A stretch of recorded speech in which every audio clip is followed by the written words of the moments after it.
Hello guys, नमस्कार, जोहार, आदाब, सत श्री अकाल। एग्जाम फाइटर नंबर 1 पे आप सभी का स्वागत है। और झारखंड एलिजिबिलिटी टेस्ट में आज हम लोग पेपर 1 यूनिट 10 में आज हम लोग देखेंगे आपका हायर एजुकेशन सिस्टम। और हायर एजुकेशन सिस्टम में बहुत ही इम्पोर्टेंट आपका नालंदा यूनिवर्सिटी। तो नालंदा यूनिवर्सिटी बिल्कुल बेसिक से जानेंगे, प्रेजेंट तक आएंगे, बिल्कुल उनके पास से यानी ऑरिजिन से प्रेजेंट तक आएंगे।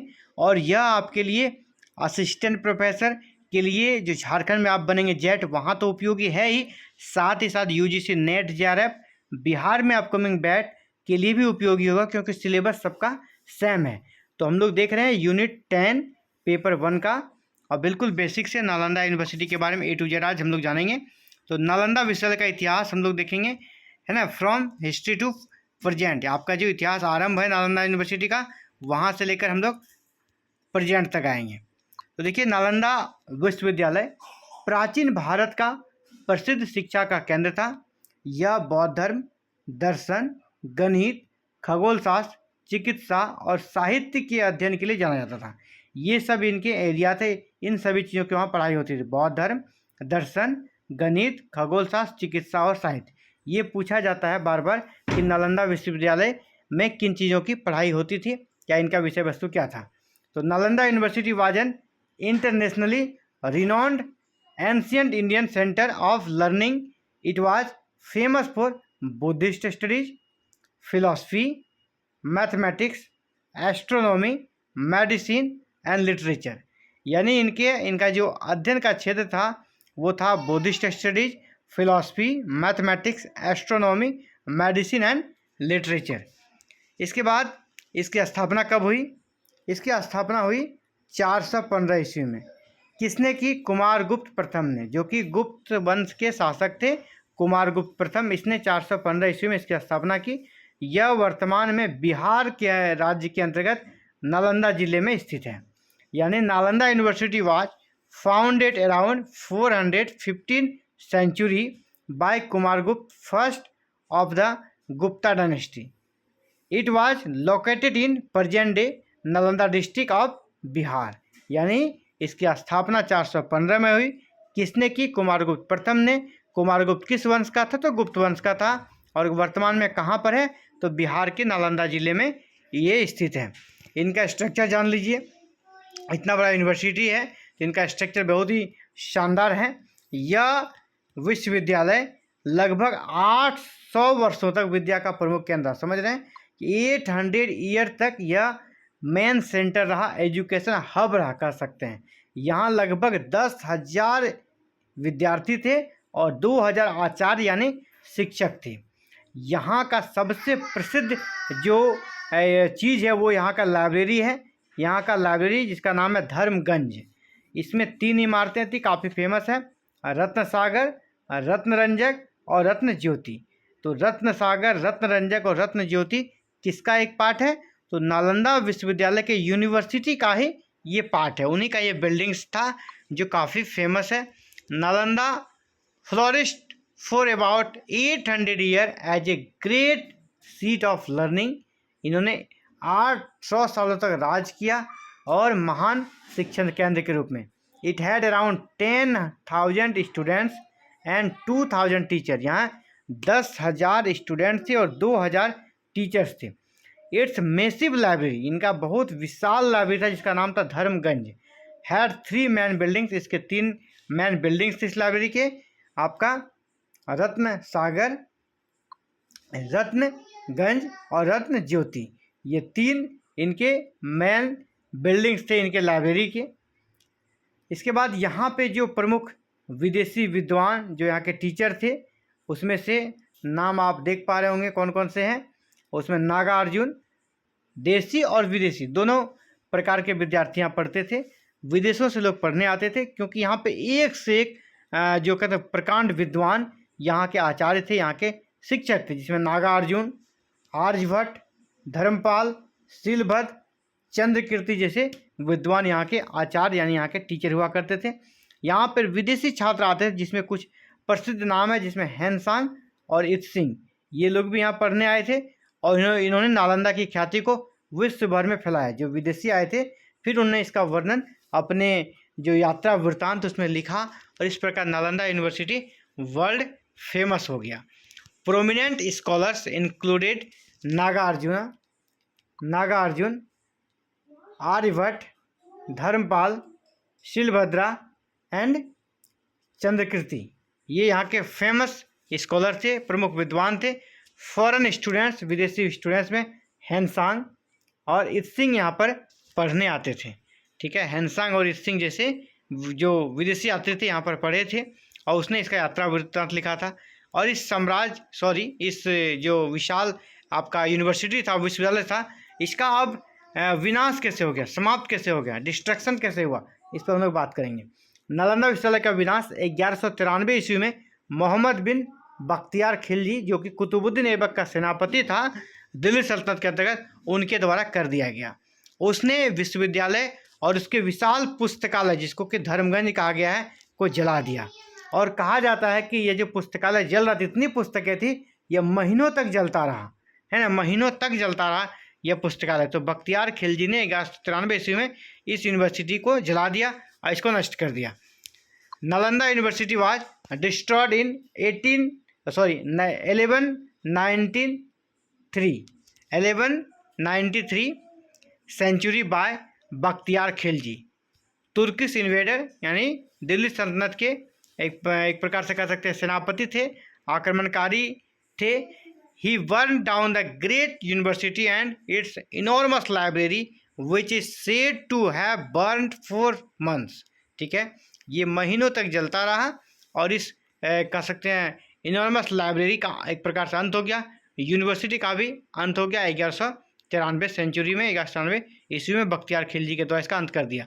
हालांकि अभी भारत सरकार और बिहार सरकार मिलकर इसे फिर से रिवाइव कर रही है, फिर से इसको पुनर्जीवन प्रदान कर रही है, इस यूनिवर्सिटी के गौरव को फिर से दिलाने का प्रयास कर रही है, इसके लेकर प्रयास चल रहा है।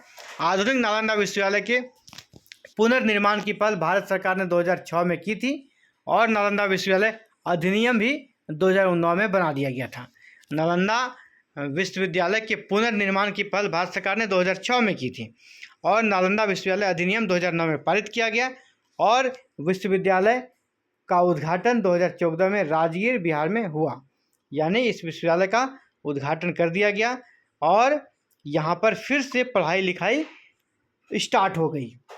फिर से यह यूनिवर्सिटी मॉडर्न फेज में अपनी प्राचीन हेरिटेज को लेकर आगे बढ़ने का काम कर रही है। The modern Nalanda university was revived by government of India in 2006। The Nalanda university act was passed in 2009। The university was reopened in 2014, Rajgir, Bihar. यानी 2006 में इनका पुनर्निर्माण शुरू हुआ, इसके लेकर एक्ट बना 2009 में और 2014 से यह यूनिवर्सिटी फिर से स्टार्ट हो गया राजगीर, बिहार में। अंतर्राष्ट्रीय सहयोग भी मिला है, तो किन देशों का मिला है अंतर्राष्ट्रीय सहयोग जिसके माध्यम से यूनिवर्सिटी फिर से रीस्टार्ट हुई है? इसमें भारत तो है ही, इसके अलावा चीन, जापान, सिंगापुर, दक्षिण कोरिया आदि देशों का सहयोग प्राप्त है। इसे 21वीं सदी का अंतर्राष्ट्रीय विश्वविद्यालय कहा जाता है। इसे 21वीं सदी का अंतर्राष्ट्रीय विश्वविद्यालय कहा जाता है। Several Asian countries including India, China, Japan, Singapore and South Korea support the university. It is envisioned as an international university of 21st century। 21st century का ये अंतर्राष्ट्रीय विश्वविद्यालय है। वर्तमान स्थिति इनका क्या है उसको देख लीजिए। यहाँ पे कई प्रकार के डिपार्टमेंट हैं, कई प्रकार जिन्हें कि स्कूल्स कहा जाता है। बड़े यूनिवर्सिटीज में डिपार्टमेंट को क्या कहा जाता है? स्कूल्स। तो यहाँ बहुत प्रकार के डिपार्टमेंट्स हैं, यानी बहुत प्रकार के स्कूल्स हैं, जिसमें प्रमुख नाम है आपका historical studies, ecology and environment studies, Buddhist studies, philosophy and comparative religion. ये इनके मेन स्कूल है, यानी मेन डिपार्टमेंट है जिनकी पढ़ाई होती है। Historical studies, ecology and environment studies, Buddhist studies, philosophy and comparative religion. इसे 2016 में यूनेस्को के द्वारा वर्ल्ड हेरिटेज साइट का दर्जा प्राप्त है। 2016 में यूनेस्को ने इस यूनिवर्सिटी को वर्ल्ड हेरिटेज साइट का दर्जा दिया है। Today Nalanda university has school such as कौन कौन से स्कूल्स थे? Historical studies, ecology and environment studies, Buddhist studies, philosophy and comparative religion. It was declared a UNESCO world heritage site in 2016. यानी नालंदा विश्वविद्यालय को 2016 में वर्ल्ड हेरिटेज का दर्जा दिया गया है यूनेस्को के द्वारा. इस यूनिवर्सिटी का क्या महत्व है, सिग्निफिकेंस क्या है, उसके बारे में बात कर लेते हैं. नालंदा विश्वविद्यालय को विश्व का पहला आवासीय विश्वविद्यालय यानी रेसिडेंशियल यूनिवर्सिटी माना जाता है. विश्व का पहला रेसिडेंशियल यूनिवर्सिटी है. यह भारत की प्राचीन शिक्षा और ज्ञान परंपरा का प्रतीक है, सिंबल है. Nalanda university regards as the world's first residential university. यानी विश्व का पहला आवासीय यूनिवर्सिटी कौन है? वर्ल्ड्स फर्स्ट रेसिडेंशियल यूनिवर्सिटी कौन है? तो Nalanda university. It is symbolize India's ancient system of higher education and wisdom tradition. यह भारत के प्राचीन शिक्षा प्रणाली और ज्ञान परंपरा का एक अद्भुत और अद्वितीय सिंबल है. निष्कर्ष में हम लोग कह सकते हैं कि नालंदा विश्वविद्यालय भारत की गौरवशाली शैक्षिक विरासत का प्रतीक है. इसका पुनर्निर्माण आधुनिक युग में भारत के प्राचीन ज्ञान के पुनर्जागरण का प्रतीक होगा. अगर हम इसको फिर से पुनर्जागृत करते हैं, फिर से यहाँ रिस्टार्ट करते हैं, तो यह हमारी लीगेसी को और प्रचारित करने का प्रयास कर सकते हैं कि काम होगा और हमारा गौरवशाली इतिहास के बारे में दुनिया जान पाएंगे. यानी Nalanda university stands as a symbol of India glorious educational legacy. यानी कि भारत जो आज कह सकते हैं एजुकेशन में पिछड़ा हुआ है, लेकिन भारत का इतिहास ये बताता है, नालंदा यूनिवर्सिटी ये बताता है कि भारत एक समय विश्व गुरु था और इसका ये प्रतीक है. It's revival represents the renaissance of ancient Indian wisdom in the modern era.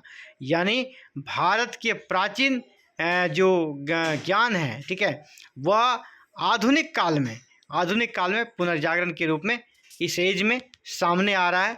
ये गौरवशाली परंपरा से दुनिया अवगत हो रही है.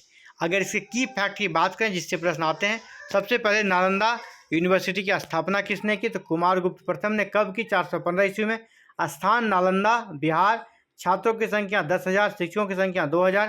प्रमुख विद्वान जो यहाँ पढ़ाते थे आपका धर्मपाल, शीलभद्र, इसके अलावा और भी नाम उन्होंने बताए, आर्यभट्ट वगैरह, उनको भी याद रखिएगा. विदेशी छात्र में हैंसांग और सिंह थे. विनाश 1193 ईस्वी में मोहम्मद बिन बख्तियार खिलजी किसके कहने पर? कुतुबुद्दीन ऐबक के कहने पर उनके सेनापति थे. इनका पुनर्निर्माण 2014 में हो गया और राजगीर में यूनिवर्सिटी स्टार्ट है. इसके लिए अधिनियम बनाया गया था. अधिनियम 2009 में बना. नालंदा विश्वविद्यालय अधिनियम कब बना? 2009 में. यूनेस्को ने इसे वर्ल्ड हेरिटेज का दर्जा कब दिया? 2016 में. यानी नालंदा यूनिवर्सिटी से जुड़ा हुआ जो भी प्रश्न आएगा इसी में से आएगा. आप इसको अच्छे से याद कर लीजिएगा. उम्मीद करते हैं कि इस सेक्शन से अगर प्रश्न आएगा तो आप बिल्कुल 100% सभी को सही करेंगे. आप सभी का एग्जाम फाइटर नंबर से जुड़ने के लिए बहुत बहुत धन्यवाद. Thank you. जय हिंद, जय भारत. और साथियों, अगर आप क्लासेस करना चाहते हैं तो आपके लिए इस वीडियो के नीचे हमारे एप्लीकेशन का लिंक है, उसे आप डाउनलोड कर लीजिए और आपको डाउनलोड करके आप क्लासेस बिल्कुल कर सकते हैं हमारे साथ. और अगर आपको कोई दिक्कत है तो आप इस नंबर पर कॉल कीजिए 7541840154. इस नंबर पे आप कॉल कर सकते हैं कहीं कोई दिक्कत है तो. नहीं तो इस वीडियो के नीचे आपको हमारे application mobile app exam fighter number उनका लिंक है, उस लिंक को क्लिक कीजिएगा. स्टोर सेक्शन पे जाइएगा, सभी कोर्सेज दिखेंगे. उसमें आपको जेट पेपर वन की क्लासेस से जुड़ा हुआ जो कोर्स है उसको क्लिक कीजिएगा और कोर्स में आप एंट्री पाकर बिल्कुल शानदार तरीके से पेपर 1 की तैयारी कर सकते हैं. और हमारा टारगेट है कि पेपर 1 में आपको हम 80+ स्कोर दिलाएंगे, यानी 40+ प्रश्न आपका सही होंगे आउट ऑफ 50 में. तो चलिए अभी इस वीडियो में इतना ही. जल्दी मिलते हैं एक नई वीडियो में नई क्लास का. Thank you. जय हिंद, जय भारत.